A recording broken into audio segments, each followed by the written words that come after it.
Welcome everyone to the last session of the day of the two-day Generation Analog. This has been such a wonderful conference. We are here for our last panel on cozy capture. We decided to kind of end with the coziness because we're all kind of feeling emotionally tired and energized but tired.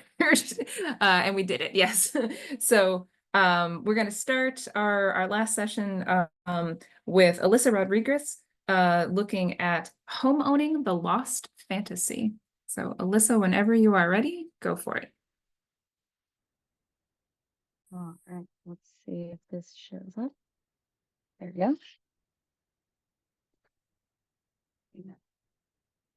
Hey guys, this is homeowning the Lost Fantasy, and a little bit about me. I'm an Indigenous Latina visual narrative game designer, recent grad from the NYU Game Center, and currently an artist in residence at Tisch through HERUS, which is allowing me to continue my graduate work and game studies, including this. And so I will say that like my thesis has changed slightly and is not as cozy as it was before, but I think having my ideas challenged is part of the great nature of this, and hopefully it continues to be challenged again. Going into this, really core of it is that the home ownership mechanics be increasingly flawed in TTRPGs, but especially Dungeons and Dragons. And this illustrates a pre-existing now turned generational shift away from the fantasy of homeowning that reflects American sociopolitical and economic influences over the past 50 years since Dungeons and Dragons first edition. And a big part of this shift was when I was doing interviews from communities in America. And this is Andres Rositer, who talks about how homebrews are still a very American concept to us in Argentina. Players usually stick to modules, and a big part of that has to do with accessibility. And when we're talking about like lost fantasies and accessibility, I realized that looking at unofficial rulebooks, homebrews, and even really well-known TTRPGs in the community that do incorporate home and homeowning extremely well, like Yaziba's Breakfast, aren't as accessible as we wish them to be. And so D&D is a example of like mass production having reach, but that also doesn't discredit the impact that these role-playing games have and unofficial companions have on the massively delivered narrative. And so when we're talking about Dungeons and Dragons and its popularity, we have to talk about the polycrisis, which is a term coined in the 1970s by French philosopher Edgar Morin and popularized by Anne Tooze again in 2021. It describes the phenomenon having not just like one big like world-ending event like the climate crisis, but then also the pandemic and also the elections and also the student loan and healthcare, and all combined really makes it feel like the world is ending. And if the world is ending, Dungeons and Dragons thrives because that's quite literally the feeling that it gives, but the world ending that you can save it and you don't have to save it alone. And so it surges in popularity, also scrutiny, but we're going to focus on popularity during times of polycrisis. So when it came out, there was a lot politically happening in 1974. This is very broad strokes, and we're going to focus on American history because D&D First Edition was published in America in that context. America was in the midst of the Vietnam War, environmental movements, as well as the Watergate scandal, particularly the civil rights movement. I'm going to come back to this later, which is the privatization of land and businesses by white conservative Americans as a response to the actual enforcement of desegregation of public areas, not just schools, but also you see the park becomes the backyard, the lawn is fenced in, communities are gated. They existed before, but now with the loss of public land, there is sort of like nowhere else to go. And so from its first publishing development, Dungeons and Dragons was never going to exist outside of this context when it gains attention. In fact, it finds itself right in the center of a lot of this discourse. And political theologist Aaron Hollander argues that D&D, because of this, can actually increase civic engagement through play because of its ability to simulate political subjectivity and nuances. And however, that can also be a risk, and it can reinforce politically corrosive ideologies when the system itself has problems. And so that goes into the accessible fantasy. Who has the privilege of even conjuring fantasies like homeowning, and why, and who is left out of that narrative? And what are the reasons certain fantasies are accessible to everyone, like escapism or finding home on the road, because that is more universal, the idea of having to leave your house no longer feels like home, or you've grown out of the space and you need to explore or expand your horizons, is a universal feeling felt by everyone from all walks of life. And so that becomes a more universal concept of home compared to homeowning, which is a privileged fantasy.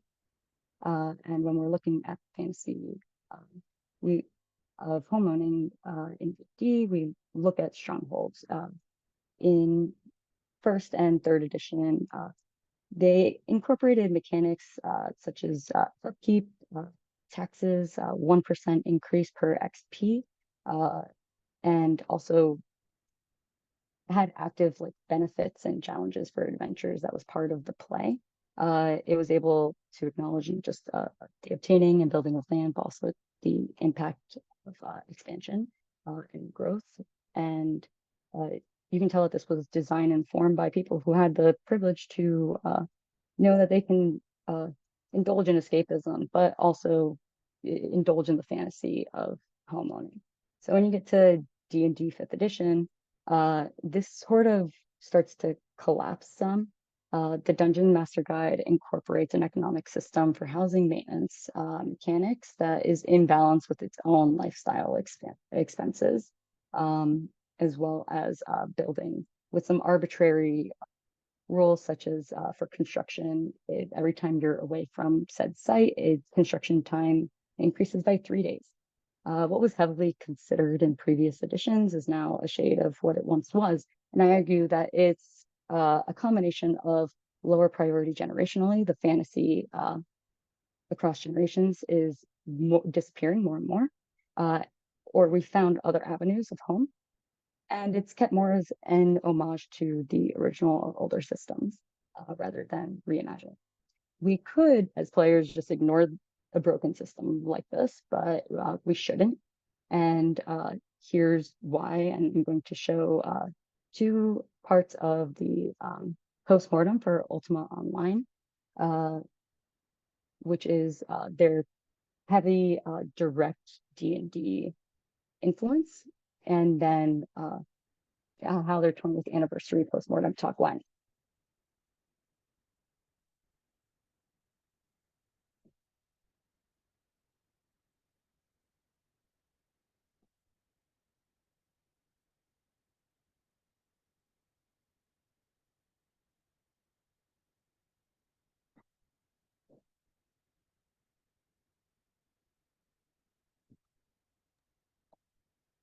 Alyssa, we aren't hearing anything. I'm sorry. Oh, oh no.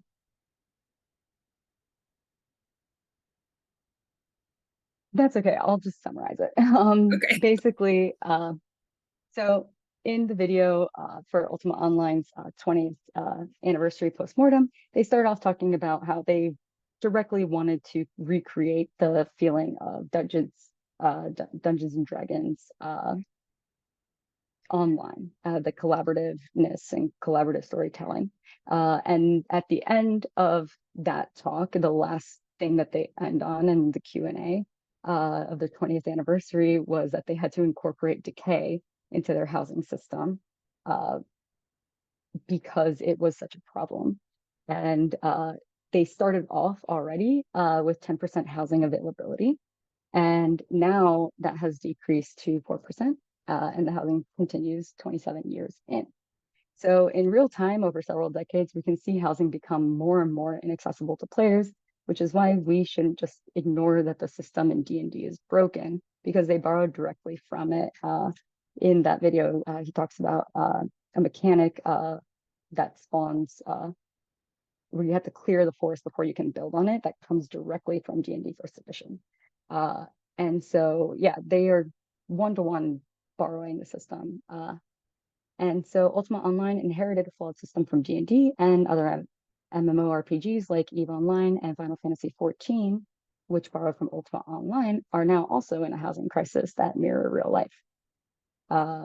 And it gets closer and closer to reality as housing becomes more scarce, both in real life and in games. And so when you inherit these flawed systems, you realize we're going back to that like accessible fantasy. They didn't realize the system was flawed because they had the privilege not to look at the flaws.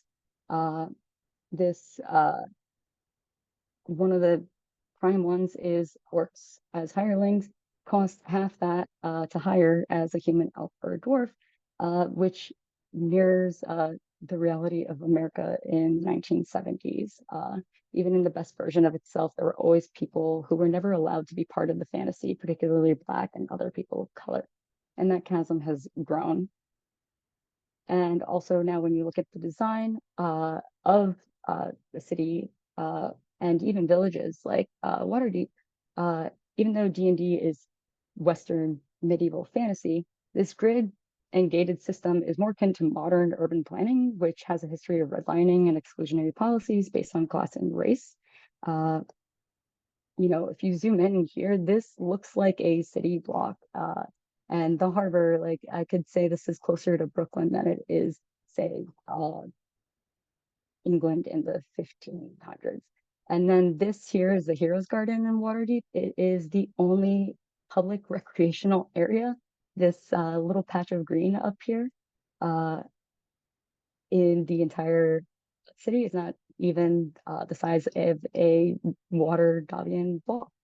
And it's all surrounded by private homes and businesses. And but the Hero's Garden is kind of this shining light. It has some very sweet lore.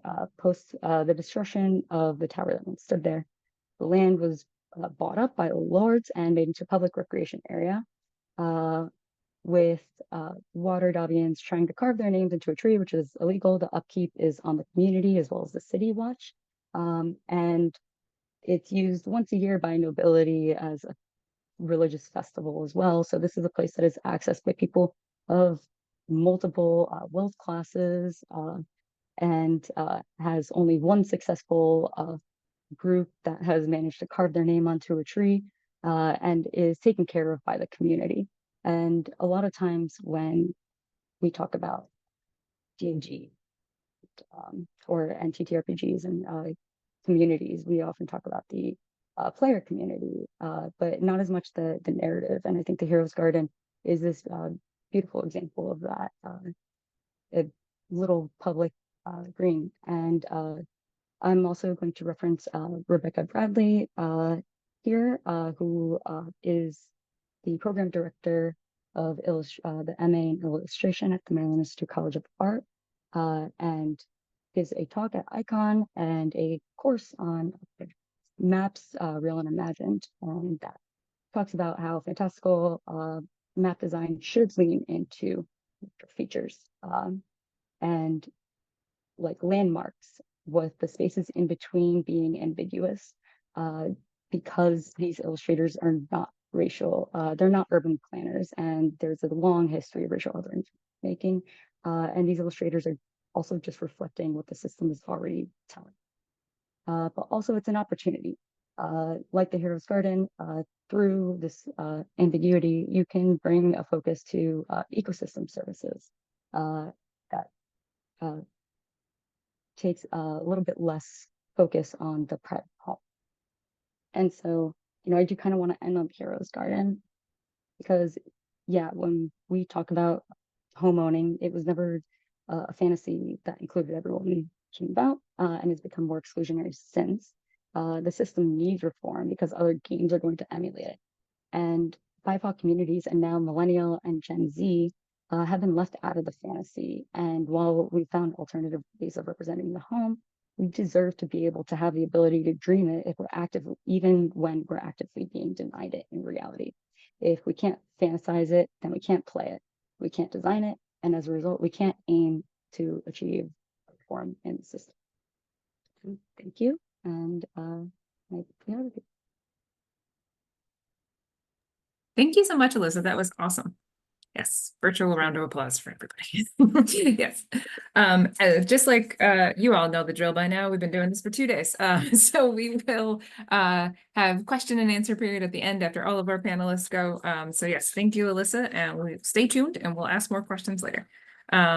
Next up, we have Greg Loring-Albright and Sreyashi Mukherjee presenting on Food for Home, a design reflection on a keepsake game in progress. I'm very excited about this because I love me a keepsake game and I'm really excited about this. So take it away whenever you are ready. Can you see my slides? Yes, we can. Our slides on my computer. Wonderful. All right then, Sreyo, the floor is yours. Good use of pronouns there, Greg.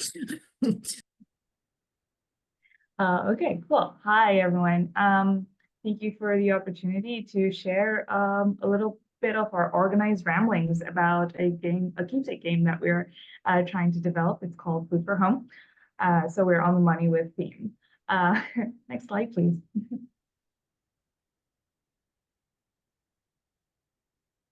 Cool. So we're Sreyashi. I'm Sreyashi, and this is my friend and colleague, Greg. There's a reason why you're seeing this picture. We're not just like, putting this up for no reason and trying to be cute. We are trying to be cute, but there's reason for the cuteness. We are friends and we are colleagues. We met in 2017. When we got into grad school, we were in the same cohort, and we've gone through the journey of grad school together, which if you've had similar experiences, can be quite the journey. And so we've learned to be family. We've learned to be friends and family and chosen family with each other. That has involved me moving from India to Philadelphia and knowing no one. And Greg has been very kind in that time to be my friend and family, and has opened up his home, has opened up his family to me, and has shared many a coffee, which we both agree is a food group in itself. So tying up, our relation to food and family as well.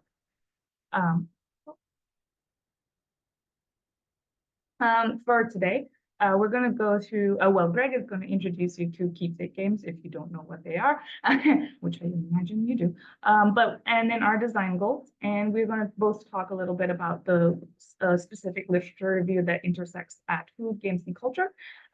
He will take on the game study side, I will take on the cultural studies side.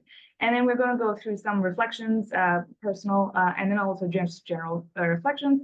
And we'll conclude with some general thoughts, and hopefully at the end, some more questions will come our way and help us with our game design. Okay, hello. Thank you for introducing us, Sreyo. I'll just dive right in because I know we're on time. Oh, I forgot to start my timer. Oh well. What are Keepsake games? So Shelly knows, I'm sure a lot of you know, but very briefly, these are games that you play in order to play for their own right, but also in order to produce a memorable object, according to Xingyan Core, one of the founders of this sort of sub-medium. Jian Shim, one of the other popularizers and inventors of this form, has a bunch of bullet points about more thematic concerns about what these games are about. I've summarized them here in our second bullet point, that they are about connected human and non-human communities. So there's thoughts about nature and diaspora, et cetera, et cetera. They're adjacent to solo journaling RPGs. So if you're familiar with a solo journaling RPG, it's sort of like that, but instead of a journal, you might also create a collage or add some sort of other material objects to your piece you're producing. My friend Wes Willison and I talked about these at a previous Generation Analog conference. Some canonical examples of Keepsake games: A Field Guide to Memory, which also has a temporal dimension, and Amending, Xingyan Core's game, where you play by sewing a little crochet sampler while you make the map to your friend's house. Here's a promotional photo for A Field Guide to Memory. It doesn't actually show the keepsake, the journal, but it speaks to this kind of bricolage character of these games. So our game, we wanted to make a Keepsake game in order to further investigate them. And myself being a game designer and Sreya being a wonderful scholar, we said, let's just get our hands dirty and do it. So we wanted to create a game that's easy to pick up and play so that we could get lots of feedback from playtesters, hopefully like yourselves if you want. We wanted to foreground places where the ludic flows into and out of culture. This is building on some work that Sreya did with another grad school colleague of ours about dating reality shows as magic circles. Really fun piece, no time to talk about it. And per sort of following Jian Shim, we wanted to center diasporic and familial experiences in the Keepsake. And we decided to do that via food and home as kind of our touch points. So how does our game work? This is a screen cap of my itch page where the game lives right now. You can go and download it right now. But basically you pick a recipe, an important recipe to you and or your family, and you cook it.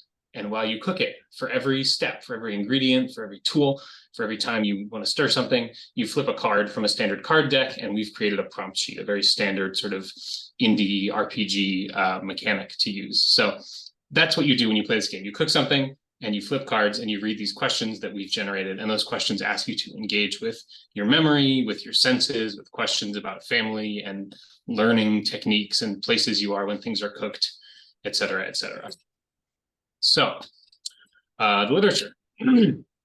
There is a lot of writing about food and games, unsurprisingly.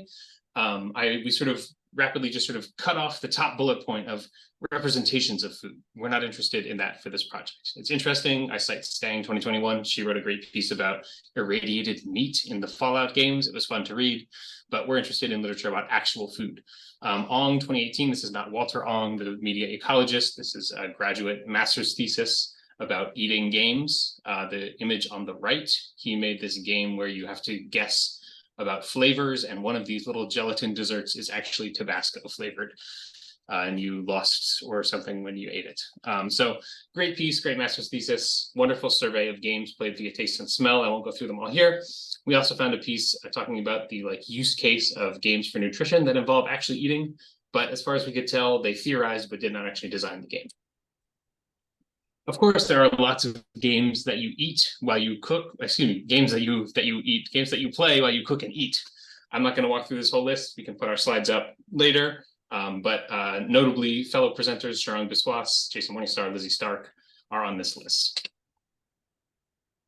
Well, so as promised, I'm going to take up the cultural studies side of this. And what we were really grappling with is how is home constructed, right? And so we're thinking about what is familiar, what is home, and kind of defining what that looks like to us, or to folks in general. We found this really cool piece by Ahmed et al. And the piece is actually about queer individuals creating home, but from reading it, we were able to kind of see some kinds of translations to what it might be to look like if you were an immigrant, if you're diasporic, and if you're moving across the world to set up home elsewhere. Something that I personally had to do. In a sense, what is home? It's familiar, and that's kind of a general conception that we have.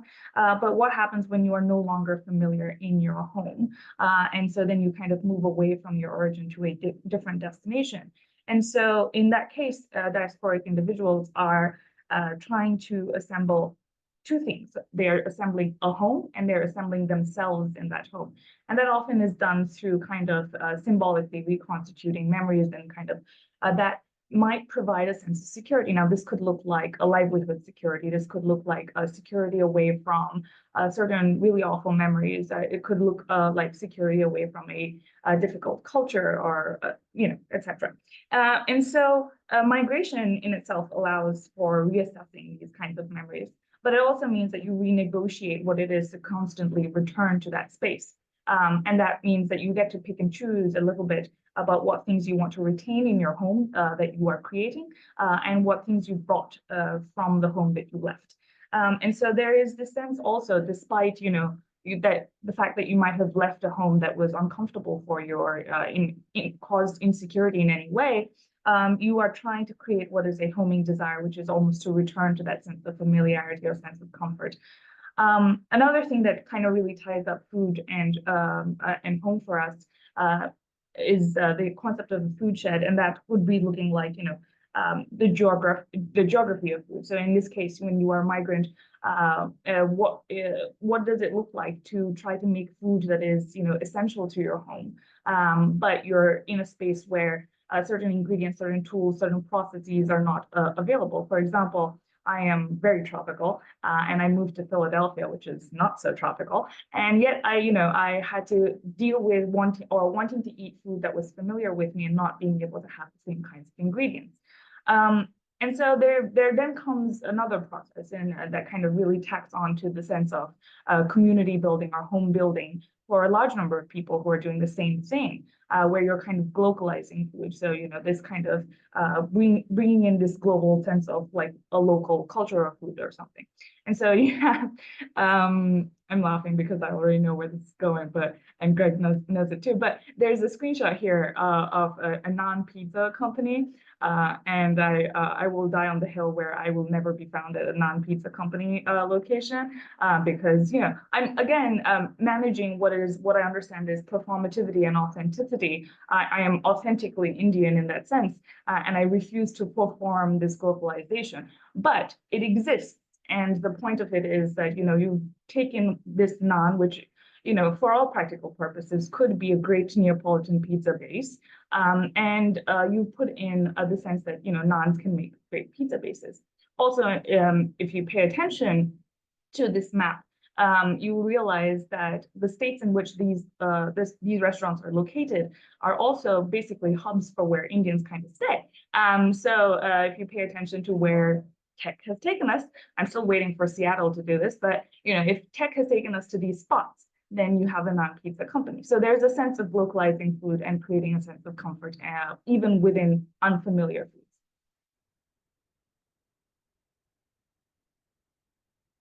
Oh, cool. It's still me. So we're gonna go through reflections, and just before we go into our personal reflections, we wanted to share a little bit of what we did. So we've already kind of developed a kind of base, base background for what intersections of things we were looking at. And so once we designed our version 1, where Greg and I were very intentful that we would make something that was super accessible, super easy to play at home, and there was no need to kind of grapple with another layer of difficulty or discomfort at home. And so this was kind of the intention to create something accessible. We play tested it one time, kind of got stuck on a few things, talked about it. We took some notes while we were play testing it. And then we took that back to another Zoom call, which is always nice because I get to see Greg and the kids and everything. But the point is we got to talk about it, and that kind of drove the iterative process of designing. Cool. So this is these are my keepsakes. The one on the left is the first one that I did, and the second one is from version 2. Sorry, on the one on the right. The one on the left was for jacket potatoes in the UK, baked potatoes in the US. A fun fact, I lived in England for a period of time in my life. And so for me then, my first memories were living in England at the time. I am currently in India. And so a little bit of the game was turned around for me, and I kind of reflected on the fact that I didn't know what home really meant, what capital H home really is. Having lived in 3 different continents in like 3 decades of my life, home is truly a concept for me. It is not so much about a location. It is about it's more temporal rather than anything else.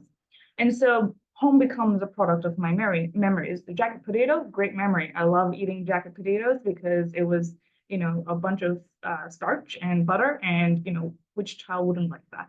And my mother was happy that I was fed. But the second one, shepherd's pie, for example, I've never had it while I was living in England, even though it's considered a British dish, whatever that means. But living in India, this British dish is very popular. Because of our post-coloniality. And so in a sense, well, I've only had it ever for Christmas.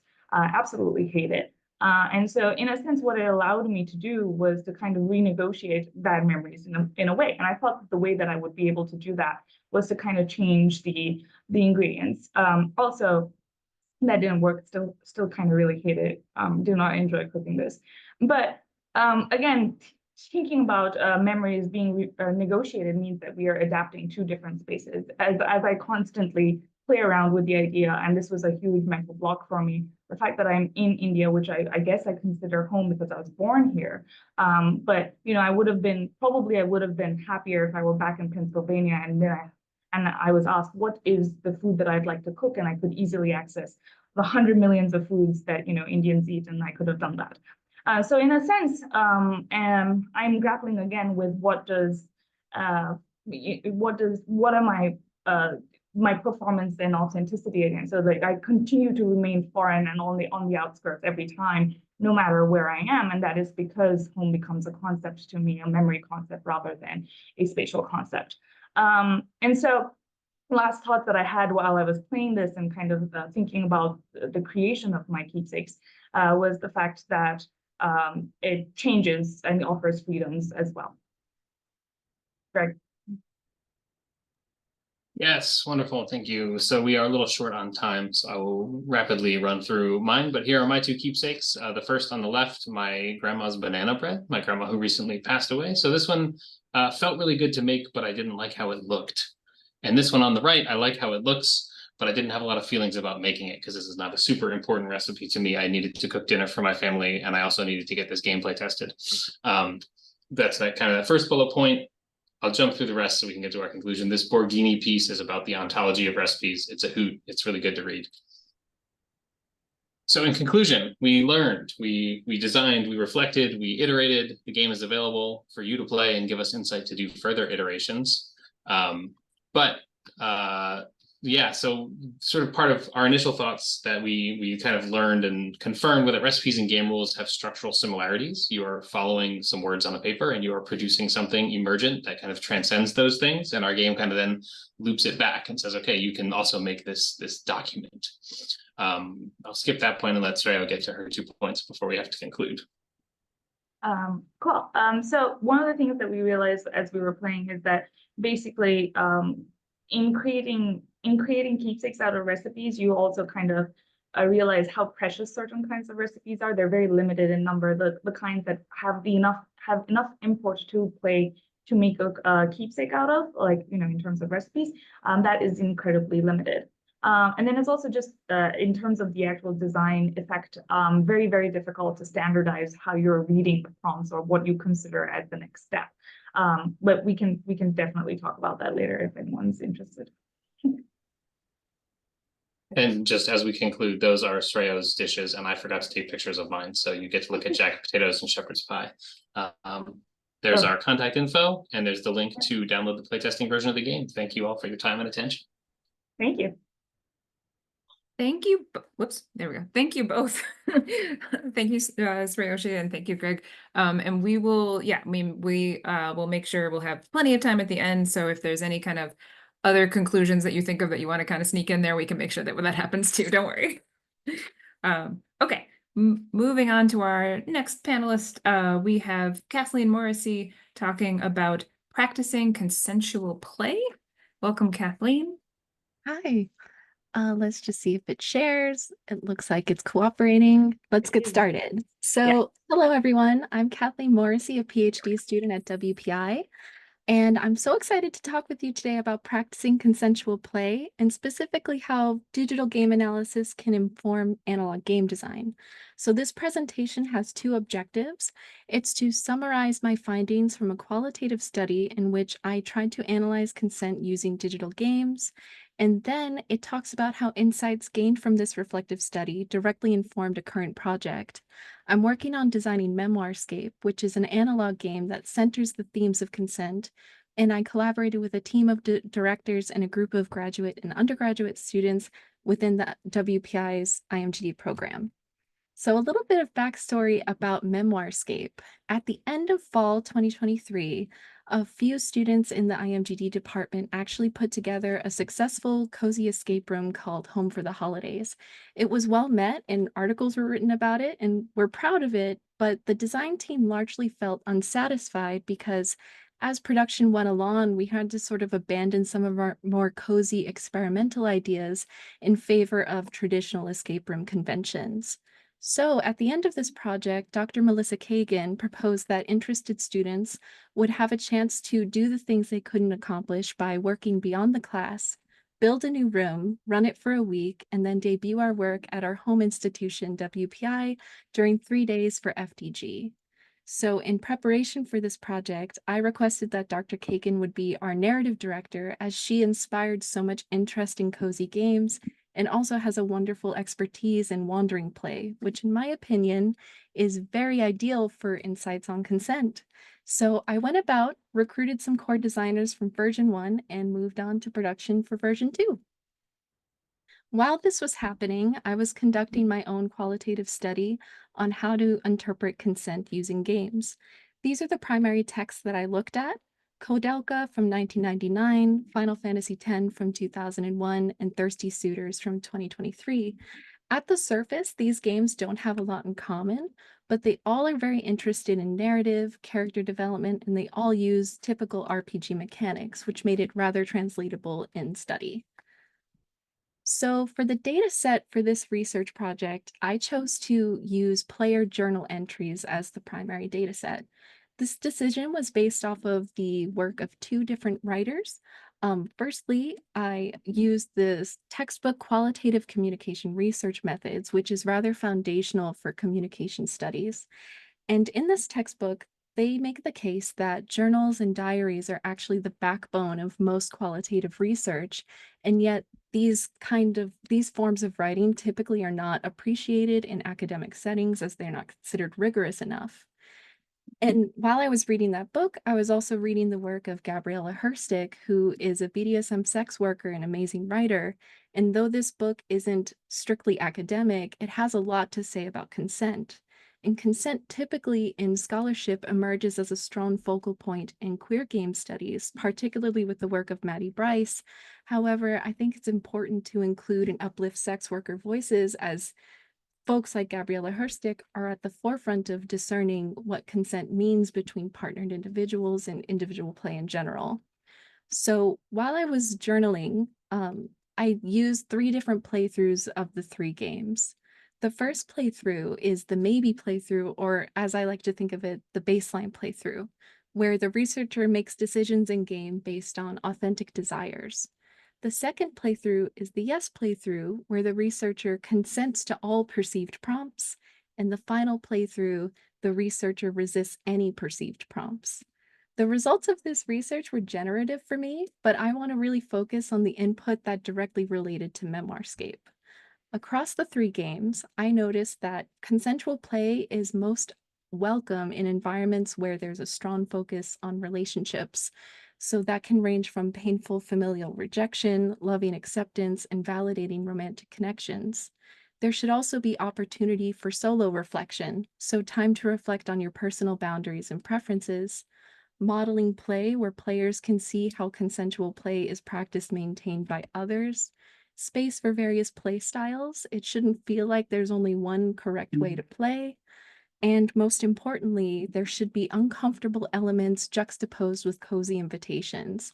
By navigating the interplay between complicated or challenging scenarios and inviting comforting experiences, players can actually discover their personal yes, nos, or maybe.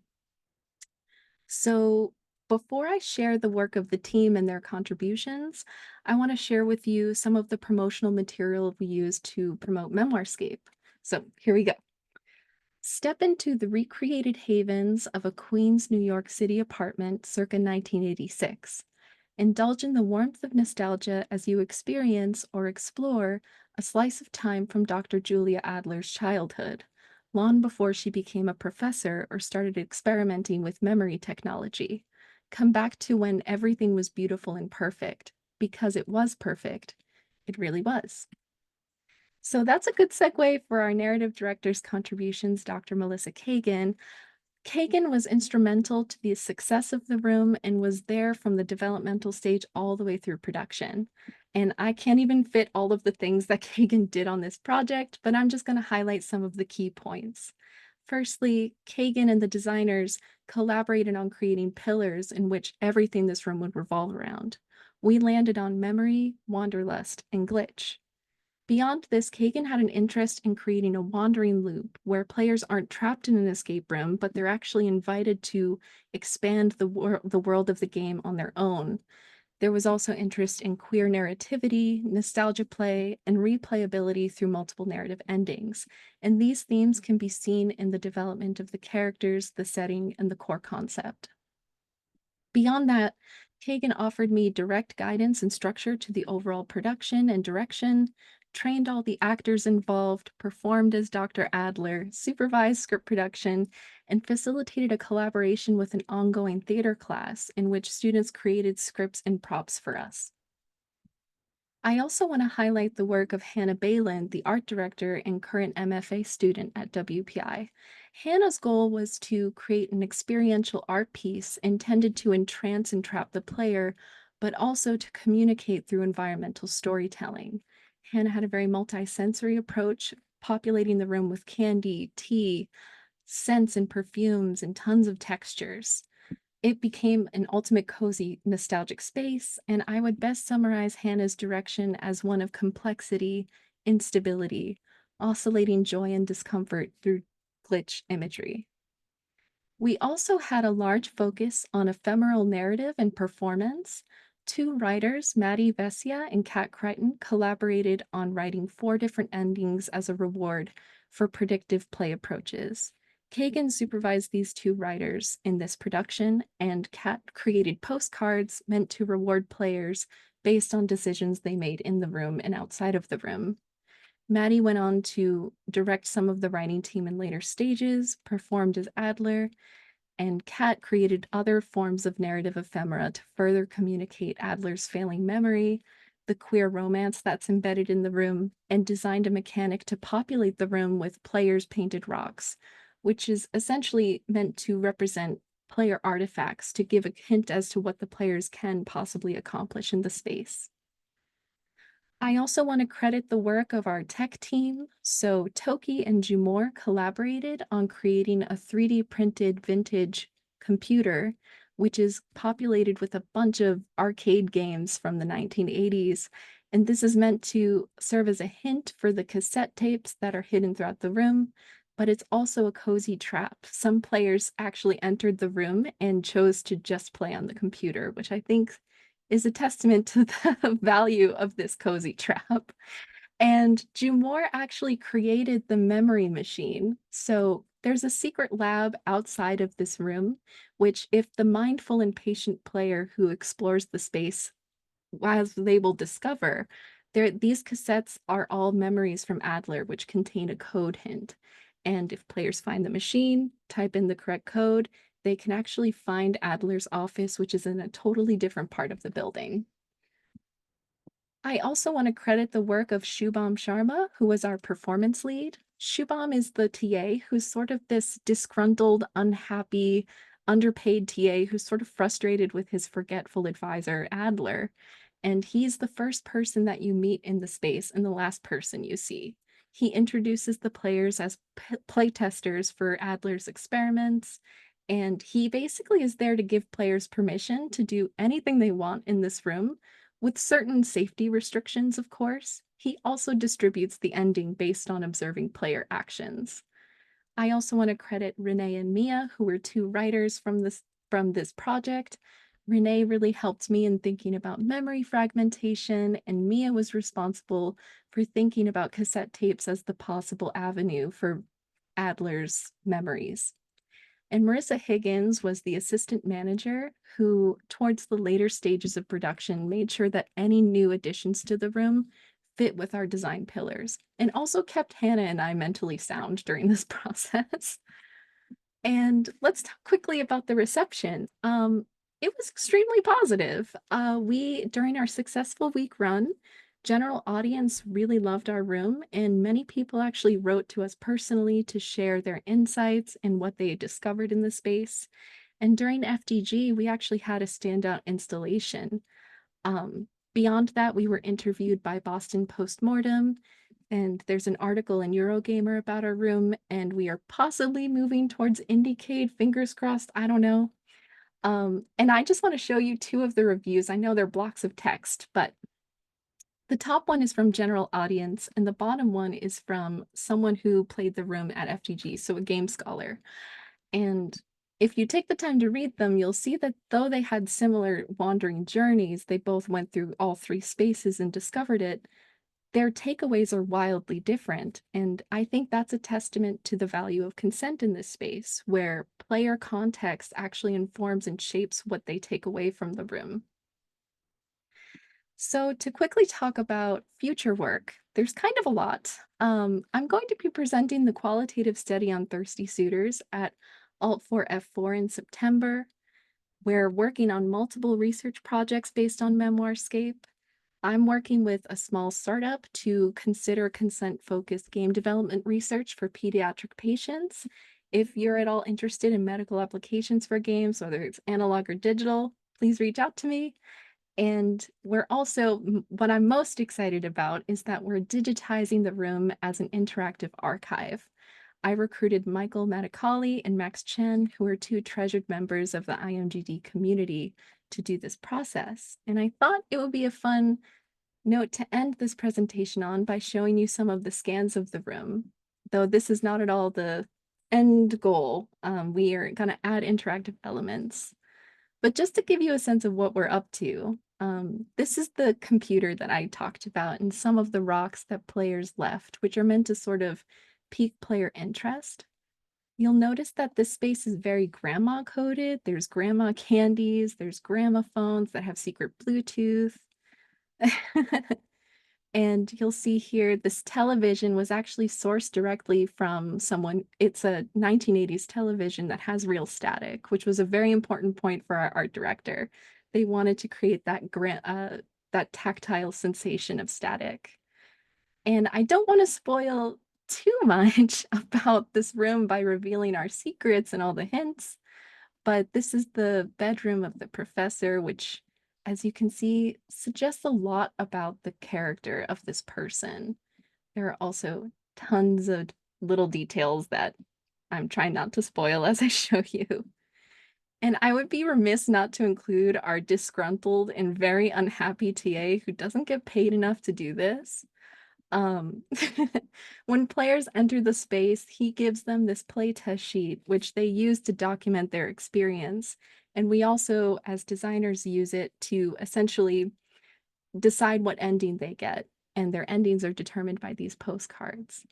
And this scan doesn't currently include it, but they're invisible footprints that lead to the secret lab down the hall. So that's basically it.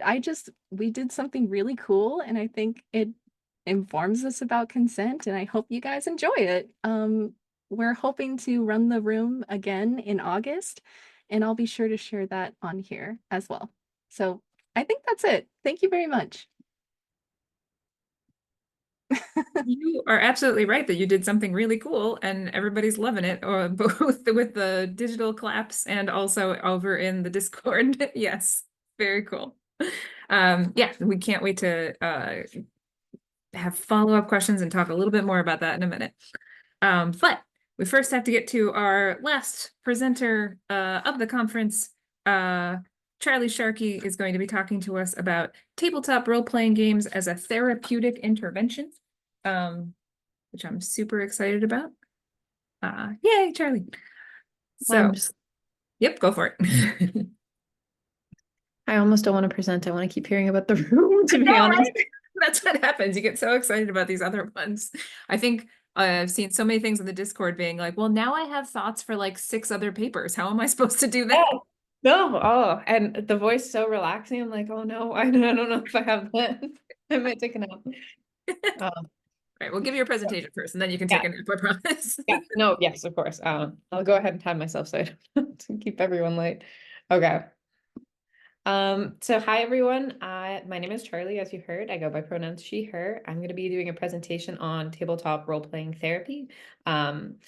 With this type of topic, it's quite in-depth, so it's going to be a very broad stroke presentation. I'm a registered psychotherapist qualifying from Ontario, Canada, so this is going to kind of be talking from like a Ontario-based type of lens, but we do talk a bit about like our American counterpart, which I'll get to right now.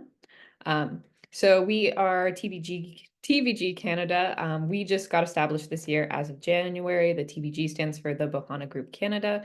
Our original counterpart in America is the Bohana Group America. And with them, we are non-for-profit. We are still working on our non-for-profit status, but they're fully fleshed out non-for-profit. They have the website, the resources, all of the information. So I'll be directing you towards their website at the end of this presentation. But overall, they're very focused on working on innovative and holistic approaches to therapy that haven't quite been really looked at yet. We're slowly starting to build up more momentum with tabletop role-playing games in general being accepted into the mainstream, as you guys have probably noticed. But now we're trying to really push it as a delivery method for therapy. And the Bohana Group has done really great work with researching it, discovering like the different resources for it. They offer training through a 16-week work program, which I did, and then workshops as well throughout the year, and then on their website as well, depending on where you are in America. If you are in America, they also offer online sessions. So you can kind of do this type of therapy from the comfort of your own home. They use online dice rolling websites and a couple other different supports like that for role playing. But yeah, it's a very exciting new method of therapy. So I'm very excited to get into it. This is our group from Canada. So we have Atlas, Kayla, Matthew, and Laura, and me. I felt I didn't need to put my picture if you guys are already seeing me. Each one of us are very passionate about therapeutic role playing. Lots of us are psychotherapists and social workers. The rest of us are very therapeutic orientated, very focused, very passionate on this type of modality. I know for myself, coming into TBG Canada, I'm very passionate about it, incorporating it into my own work as a therapist, as well as very specific to me. I live in a rural northern part of Canada, and for the longest time with more rural locations, we don't really get access to the cool and innovative ways that mental health or even healthcare, you're always having to travel out of town to go get something looked at. It's never just at our fingertips. It's always we have to go down to Toronto or like a bigger city to be able to access these cooler and more holistic ways of taking care of ourselves. So it's a big passion project for me to be able to bring this type of innovative therapy up to more rural locations that don't quite always get these opportunities. But that's just me personally. Of course, if the other members were here, I'm sure they'd tell you their different sides of things. I'll be talking about Matt briefly in a second. But so what is tabletop role-playing therapy? I'm going to be discussing it kind of from the Bohana model itself, because that's what I was trained on, and that's what we kind of like use and look at. But from the Bohana model, there's a couple of distinctions that help really structure the way that we use tabletop role-playing games. When you first think of tabletop role-playing games, you're immediately thinking of probably Dungeons and Dragons, 5th edition, things like that. Those games can be quite combat-based focused, so there are other different types of games, and the Bohana Group is even coming out with a game called Branch Riders, which really focuses on emotional intelligence.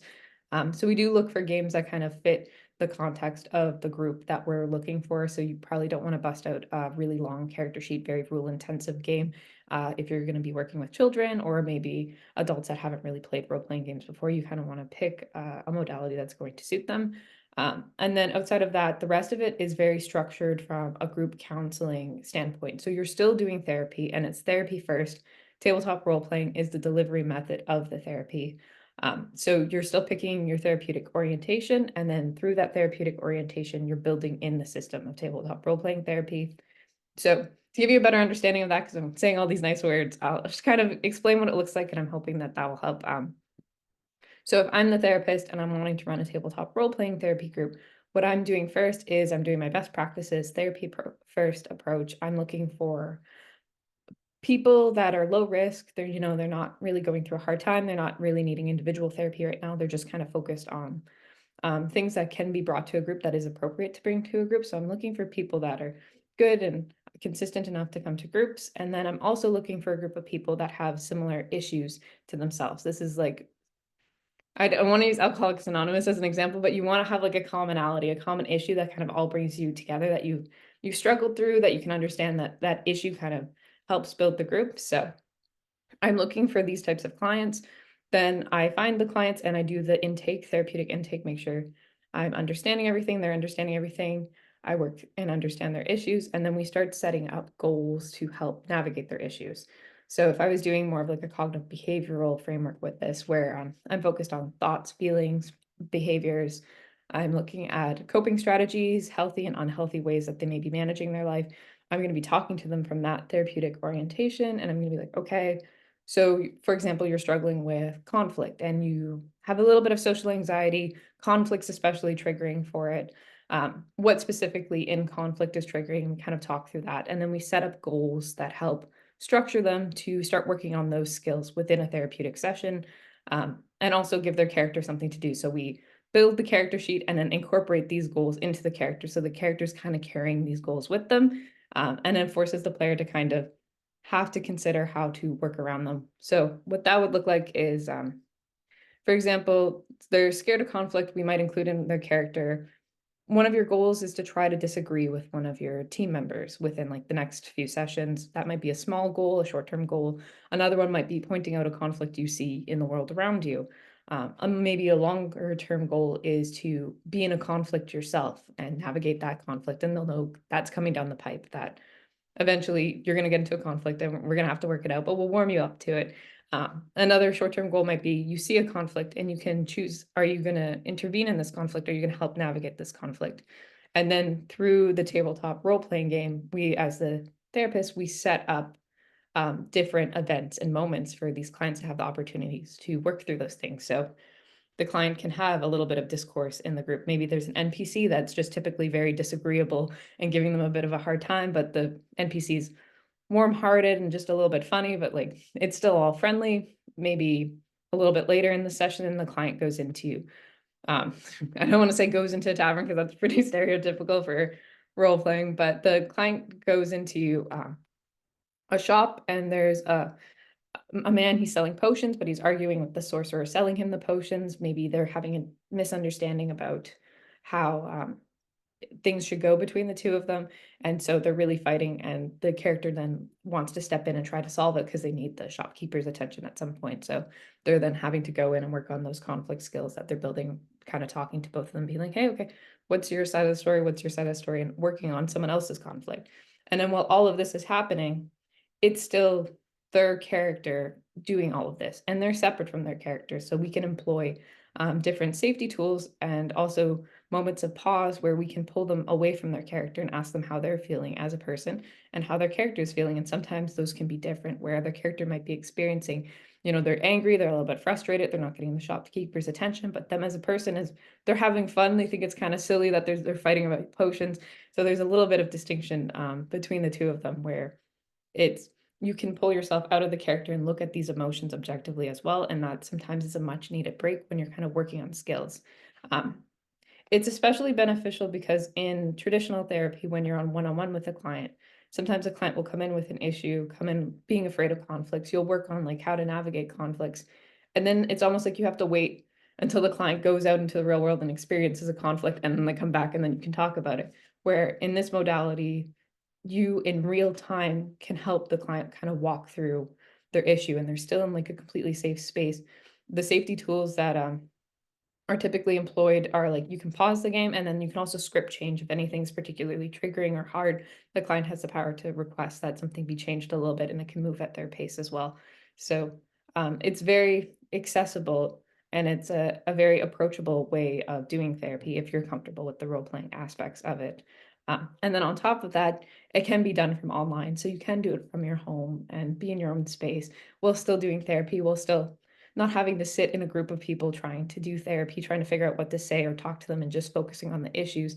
You can be playing a bit of a game with it, which is sometimes a much needed break when people are kind of working through their emotions and different issues and stuff like that.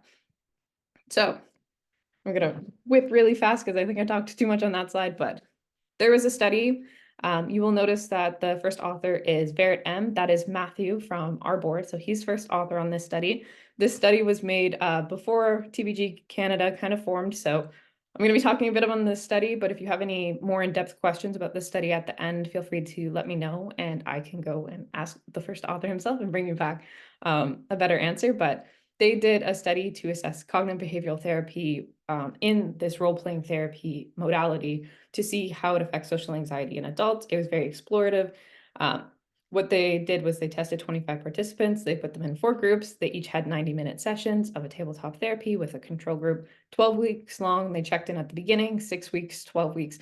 And what they found is overall, all of the groups tended to lower their scores of anxiety. The GAD-7 is generalized anxiety disorder scale. So everyone kind of lowered on the general anxiety scale. The most reported change between the general anxiety scale and the SPIN, which is your social anxiety scale, was within the moderate levels of social anxiety, the group. So they were branched off into different groups. People that came into the study reporting moderate levels were the ones that had the most significant improvement.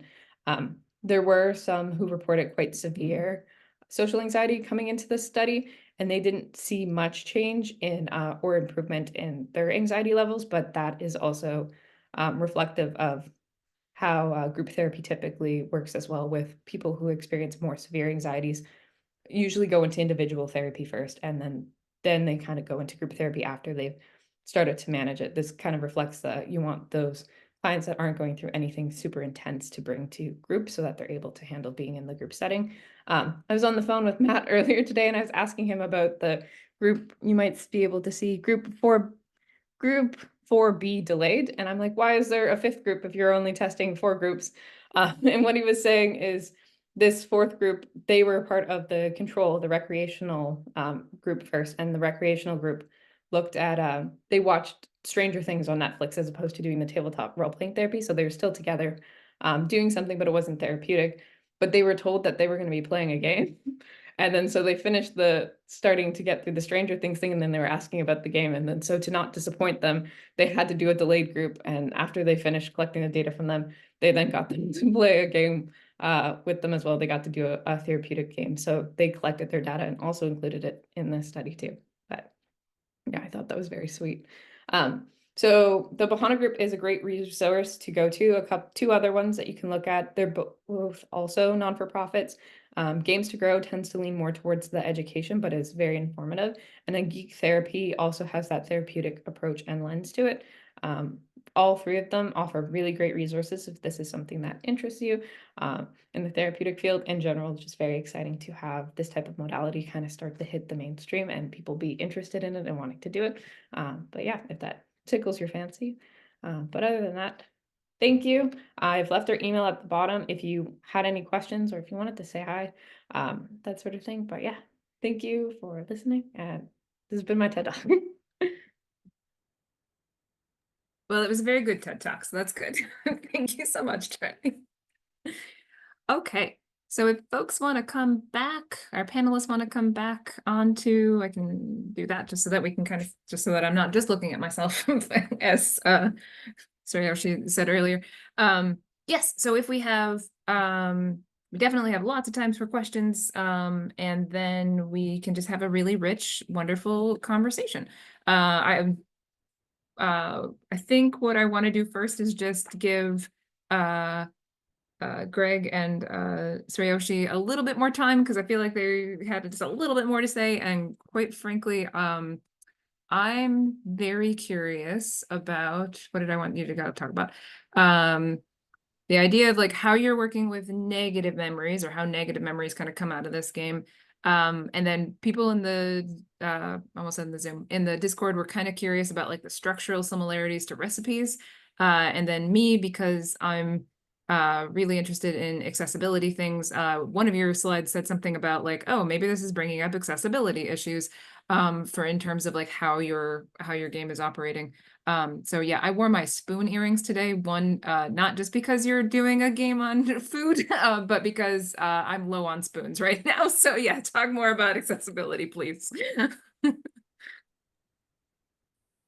Aren't spoons like socks? They always like they're missing somehow in general. Like but I'd like Greg to take up, because I feel like I really took up Greg's time. So you should No, you're fine. You're fine.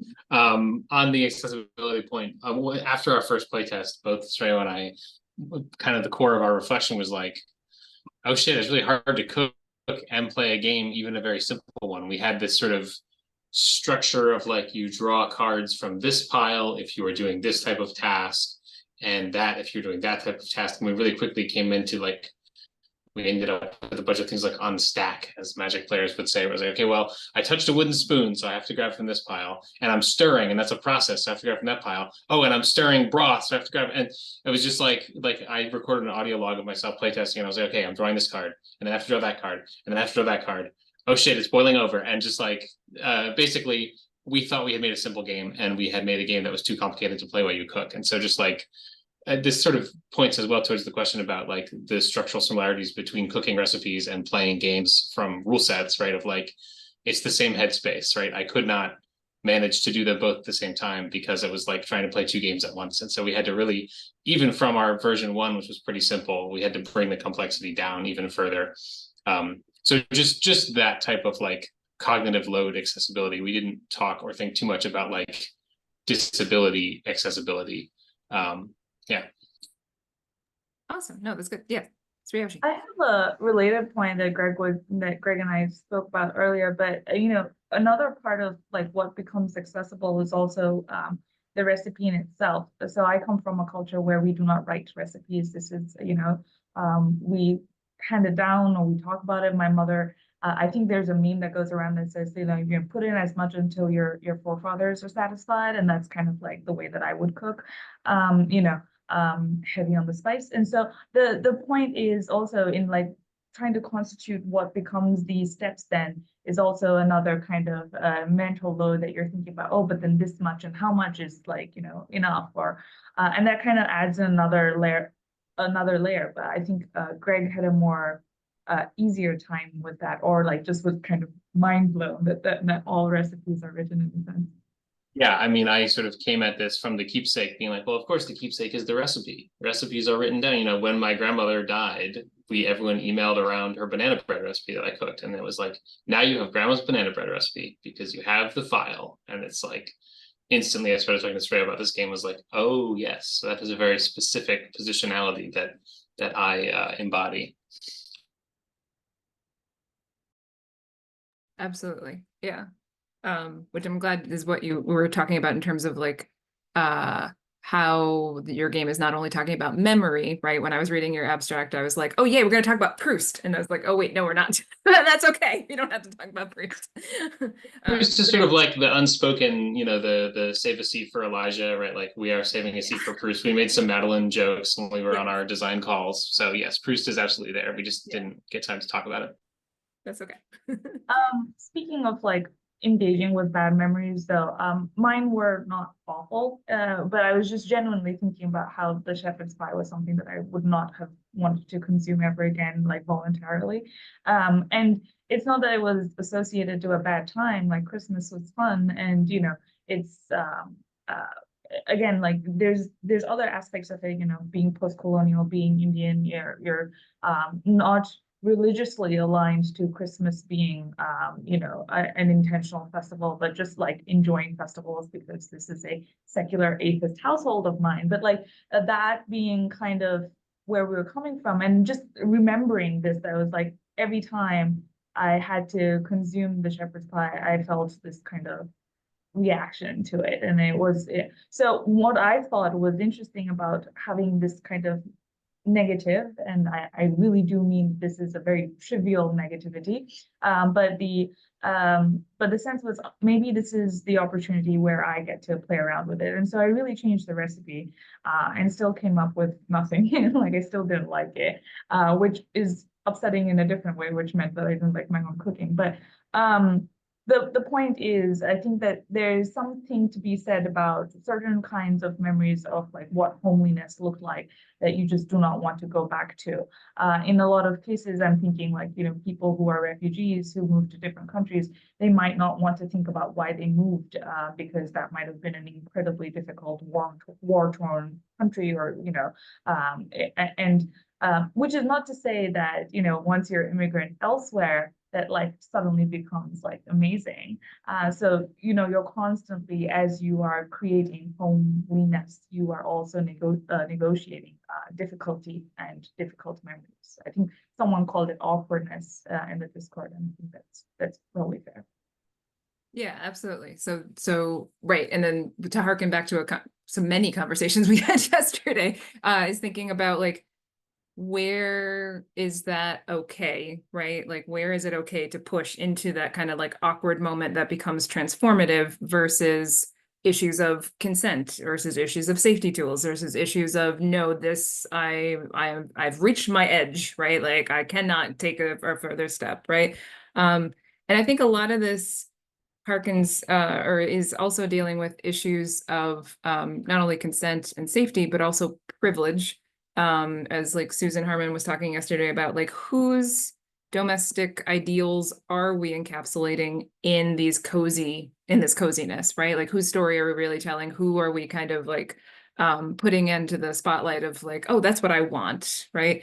So I don't know if anybody wants to jump in about conversations about like this cozy idea with privilege, please feel free. I was thinking specifically, Alyssa, of yours with like home ownership. Like that doesn't seem like growing up in the US, like home ownership is just like, this is what we're supposed to do, right? But no, it's an extremely privileged position to even be able to. And the fact that that's being replicated in our D&D modules is odd. Yeah, actually one of the references that I go to often, especially when it comes to like the coziness and privilege is let me find the right title. But it's Hannah Nicklin talking about the unbearable weight of building. And she highlights this the importance of not just the context, but like the process of reaching cozy. And when you remove that process, then that feeling of coziness then becomes very hollow. So if you detach like the food from the memory, then it no longer has the same feeling of home. And similarly, if you detach like the home of like the actual like how you acquired it, whether that's the generational home or saving up, getting a mortgage, paying it off, from just getting it takes away from the meaning of the system as well. It becomes very hollow, it becomes very greedy, and yeah, I think that's like one of the aspects of privilege that people acknowledge, that people should acknowledge, that like sometimes coziness can be very empty when it's not given more of the context and the work that it takes to reach coziness, especially after periods of discomfort. Yeah, it can kind of just become this like, this is just this capitalistic act that I am doing of purchasing a home and engaging in a capitalist system as opposed to like home building or memory building, right? Yeah, interesting. Okay. Greg, because Zoom is weird and won't actually let hosts and panelists put questions in the Q&A, Greg put a question in also for Alyssa, asking, did you encounter anything in your reading about homes, home buying and selling, ownership, etc., in terms of NPCs? Are there parallels or contrasts between players getting to own homes versus non-players? Yeah, so I think the biggest interaction is in Dungeons & Dragons 5th edition. If you want to like build a home, you have to acquire a charter, and it has these steps to acquire a charter, like different methods, and you can also like, they also say worst comes to worst, you can kill your way to it, murder hobo. But it all becomes a moot process if the nobility in charge says no. If they say no, you have no charter. And that's, strictly sticking to like the one page they have in 5th edition. And then also, so it tends to go more towards classic ideas of aristocracy and status. But also, most people tend to work, NPCs tend to live where they work in stables, or they're mercenary. They tend to not have a home, like in the wealth disparity.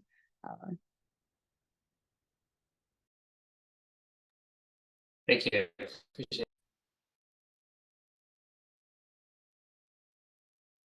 Do any of our panelists have questions for each other? Things that you wanted to tease out or learn more about?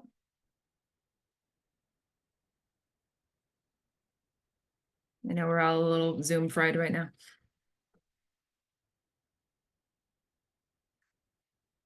Oh, all right. So one thing I also wanted to talk about is just this idea of, because this idea of the cozy. So often we think of cozy as just like this twee.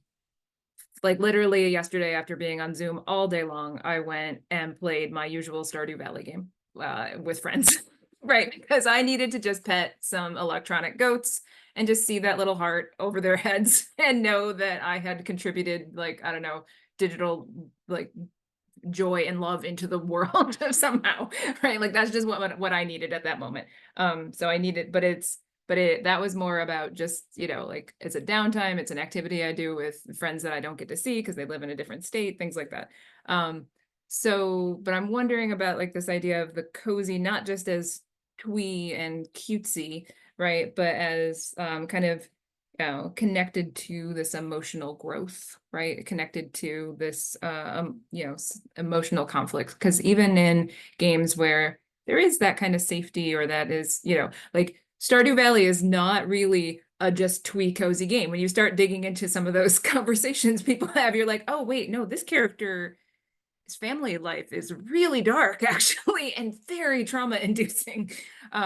So it's not just about this kind of, we're ignoring this, so this is escapism, right? It's not about that, but it's about maybe approaching some of these harder conversations in this safer space, in this space that does show me cute little goats getting petted, right? And things like that, that's allowing me to interact in that way.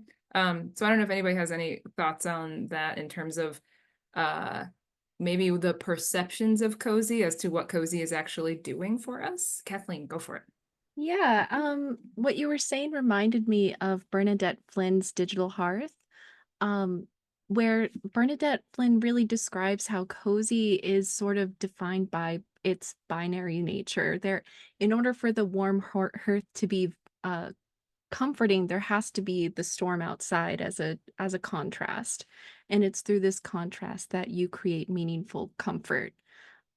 With Memoirscape, we were really interested in creating memories that appear cozy, but there's pain and discomfort with like homophobic family members, an incarcerated father. There's multiple layers of pain and rejection in the story.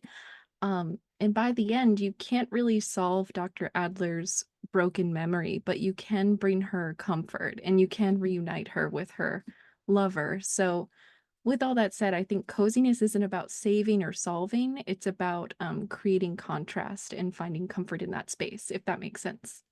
It does. I like that analogy a lot. We have a question in the chat for Charley. Charley, can you describe a significant breakthrough you've guided players through in your sessions, and how quickly did that happen, within the confines of what you can say? Yeah, hang on, I'll try to think about how to word it. Okay. Yes. So I'm in the process of starting to launch some tabletop therapy groups within like the practice that I'm working at. So I haven't been able to run a group yet myself. I have done something very similar, like tabletop therapy role-playing game type wise with an individual client before. I'm going to speak in very broad terms now, and I'm hoping I'll answer your question anyway. One of the methods that I have applied to younger clients, typically under the age of 15, maybe like 10, 11, 12, that I found useful is to incorporate these little bit of make-believe games, especially if the child comes from not a great home. Sometimes in therapy, we see that the child's been trained to maybe not say certain things to therapists or adults. And so to kind of get around that without breaking the child's trust and respecting their boundaries is by playing these make-believe games, and then slowly these things kind of start to come out as you're playing the games with them. And I'll give you kind of an example. I've played a game where like, oh, Shelly, I'm going to use you as an example. Shelly, you're the monarch of this castle. You are the guiding force of this kingdom. What are the rules of your reign? Like, how should people be in your kingdom? How should they talk to each other? What are the people getting? Like, oh, do they all each have like a house? Isn't that the dream? Do they all have cows? How are they allowed to speak to each other? What happens when they have issues? Are they allowed to yell at each other? Like, what is happening? And then sometimes the client will be like, no, I don't want any yelling, like that doesn't feel good. There's no yelling. And then they might add on like, and there's no slamming the doors and you're not allowed to break the walls. And then so you're starting to get a little bit of insight of like, okay, so maybe these are things the child has seen before. And so there's like these little breakthrough moments where you can kind of respect the child and kind of the information they have of the world, while kind of skimming around it to make sure you can get like these little pieces of information that are still important to ensuring your client's safe. If that makes sense from answering the question. No, it definitely does. And yeah, somebody, yeah, sorry, just like, Yeah, sorry. um, It was- no, I'm just fascinated by like this idea of imaginative world building as wish fulfillment and peeling away the layers of what they have experienced. But then I imagine that must be also be hard to be like, what is reflective of what they've experienced versus just their imaginative play, right? Like We- there's yeah. Sorry.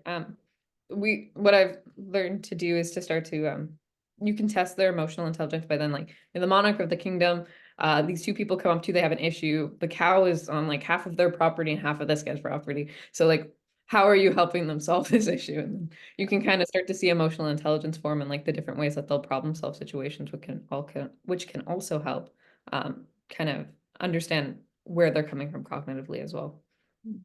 Don't cut the cow in half. Right, I was just gonna say. No, but yeah, exactly. There's a question in the, well, not quite in the chat. So for Sreyashi, that's asking, Sreyashi, you mentioned not having the recipe written down as it's passed down. And then this person wondered if you have any thoughts on how, I zoomed too much, that can relate to the concept of time and the generational home through food. We're hitting Proust, we're hitting Walter Benjamin, we're hitting all these literary greats today. Yeah. I don't really know that, thanks, Alyssa, for the question, but I don't know that I have a very succinct response to this. I could share ramblings and I'll keep it limited to a short ramble. But I was thinking more about how, so there's, and I'm going to share something that's personal. So there's this one dish that my family or my culture makes that is with banana florets. And it's very time consuming. It's very difficult to kind of even procure this in certain spaces. In India, where I'm from, from the plains, we get plenty of this food. And so my mother has made it the way that her mother made it, and there's nothing written about it, but she kind of has the sense of like, okay, I'm going to keep adding things until it tastes like the way that I remember it. And then when it came to me trying to make this when I was in grad school and living in the US, I actually didn't mean to make it because it is very time consuming and it's very difficult. But I went to the Asian grocery store, found it, saw it, and became incredibly excited to want to have it. Like I had this kind of like visceral desire to like consume it, and like who was going to make it other than me? And I actually YouTubed it. So interestingly enough, I didn't ask my mother because I got frustrated with that. My mother's like, and then just add this until like it tastes okay. And I'm like, but what is it supposed to taste to? And so that is a question that I constantly like ask her, like, how do I know if it's correct? So I tried with the YouTube thing, and like it was nice because they do kind of give you sense of like measurements or and do some sense of like quantity, even though interestingly enough for that video they say like say 2 cloves and then you see them put in 4, so it like really plays back into like the kind of like how deeply embedded that is into our culture. It's just like not paying attention. And so but then when I talked to my mom about it later, and then she was kind of like, okay, but and she was saying like, oh, I just remember doing this and this and this. And I was like, oh, cool, that makes sense. Because when I finally had it, it was also very similar to what I'd grown up eating when my mom was making it for me and I was just sitting back and relaxing. So I think there's something to be said about kind of going through the process as yourself, and like just learning how to cook certain things is like you're messing up until you're no longer messing up. And I think that that's kind of like a more practical approach to generational passing down of recipes. It's not the most glamorous way. It's definitely not the most efficient way either. But I was thinking, what if somebody who's, you know, generationally your elder, who's not available to you to speak and tell you or walk you through this, what happens, how do you fill in those gaps? And so it's like kind of like, you know, toss everything in until you get what you thought you would get. Yeah, I like it. There's a I can't help but think of the Argo in thinking about, like, if you rebuild it if you take every piece of wood out of it, is it still the Argo? Because it's kind of like that. Are you building it to your memory, or are you just building it to what the recipe says, right? Which, Greg, I don't know about you when you're with your grandmother's recipe. My great grandma had a recipe that they did write down before she passed away, and then we got it, and it was nothing like what I remember it being. So something got lost in translation there for sure. Or maybe, right, exactly. She did it so often that she didn't really, I don't know, something happened there for sure. We have another question in the chat for Kathleen, which Evan admits might be off topic, but we're going to go for it anyways. Are there broader network efforts afoot to connect the many different educational escape rooms that seem to be designed in somewhat isolation from each other? So just wondering, yeah, what's happening there? Do you mind clarifying the question? I'm sorry. Evan, do you mind clarifying the question? No, not at all. That's my job. No, so I just came from a institute in Potsdam where they designed their own escape room, and then I came to there was another one in Boston where there was, you know, and there are these continuous times where I'm like, okay, well, they're making stuff up as they go along, but is there like a place where people have met and shared tools and ideas and you know, because I think LARP and tabletop role-playing games now have that kind of consensus building, and I think that the that the educational community is, because the educational escape rooms are really powerful. Like, I think that these have the potential to change everything because they're so accessible to people, and yet they allow you to really delve into topics that we can't even cover in LARP in some ways, even technical and scientific topics, or to problem solve. But then everybody's always inventing the wheel whenever they do it.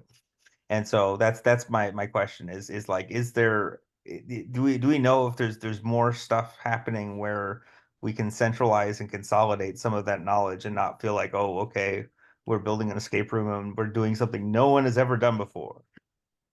That's a great question, and I'm sure very smart people have started to do some of that consolidation. I'm unaware of it. But I do think Memoirscape, when we were pitching the room to audience, this room is not meant for the typical escape room enthusiast who's very good at puzzle solving and is into having timers kind of crack them down.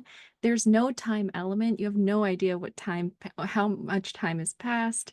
You don't necessarily need to solve puzzles. So I think someone who's very into escape rooms might be offended by our product, but it's really meant to be a low threshold experience that subverts some escape room expectations. Not to say that there aren't puzzles, but I hope we'd be included in the club if they did consolidate such a group.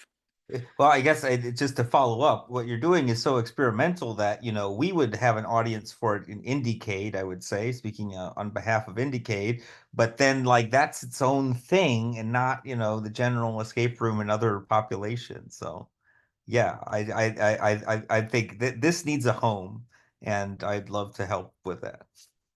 That is so awesome and cool of you. Thank you. I think it's also coming out of aware of, like, do you have a network? Do you have a you know, mentorship and a safety network that you can be talking to that of course it's happening at your own home institution, but like has this gotten enough traction within you know, academia that is recognized as like, we actually need to make a network for this, right? Evan's always good about wanting to make sure people are safe and mentored and connected. That is his whole mission in life. That is so awesome. we've just really been focused on like the marketing and the game. And we're just starting to kind of solidify it in academic language. So this is very welcome and very cool. Thank you. That's the whole point of Generation Analog, and I think that's a good place to end, probably. So once again, thanks so much to all of our panelists, and thanks everyone for the entire 2-day conference. This has been, per usual, such an epic, wonderful experience. I'm so delighted and so proud to be part of this group. It always just warms my heart. Speaking of cozy. So with that, thank you, everyone. I'm going to go ahead and shut off the recording, and we'll end here. Thank you so much.